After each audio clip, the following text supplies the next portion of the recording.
the cancelled Superman role for Ben Affleck would have been worse than his Batman role. Ben Affleck came close to portraying Superman, a prominent DC superhero, but decided against it because it would have made him less likable than he already is as Batman. A Superman job that Ben Affleck almost took on would have been worse than his Batman part, therefore it was scrapped. Zack Snyder chose Affleck to play Batman, and the actor has since appeared in more DCEU films. In the contentious Batman v Superman, Dawn of Justice, where he made his debut as the Dark Knight, he later announced that he was giving up the cape and cowl following a particularly unpleasant experience during the Justice League movie's reshoots under director Joss Whedon. Affleck's solo Batman movie was the result of that, along with some personal concerns. The solo Batman movie starring Affleck was not the only DC project that never happened. Affleck was the leading man in Superman Lives, per Kevin Smith. Affleck and Smith have worked together for many years. The Batman star has been in 6 of Smith's films. Smith claimed that he had Affleck in mind while he wrote the Superman Lives script. It would have been worse for the actor if that had happened because it's likely that Affleck would never have played Batman in the DC Extended Universe. Ben Affleck wasn't the right pick to play Superman. Affleck played George Reeves, the first live-action Superman performer on television, while donning a homemade Superman costume in Hollywoodland.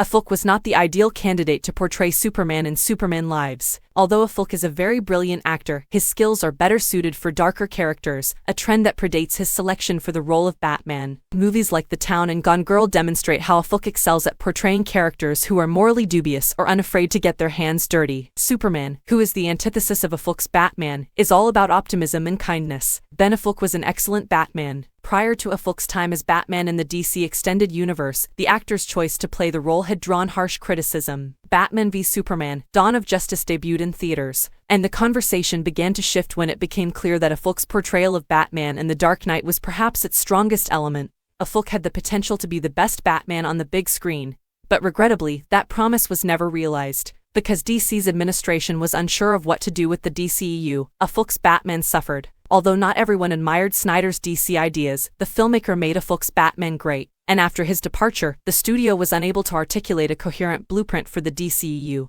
In terms of combat prowess, Affleck's Batman was the best live-action portrayal of the character, and he also brought to life a tortured Bruce Wayne, which could only have benefited from the playboy reputation of the character, which wasn't really evident in the DCEU. Nevertheless, Affleck made a fantastic Batman, far superior to his performance as Superman, and he regrettably worked on a number of films that fell short of their potential.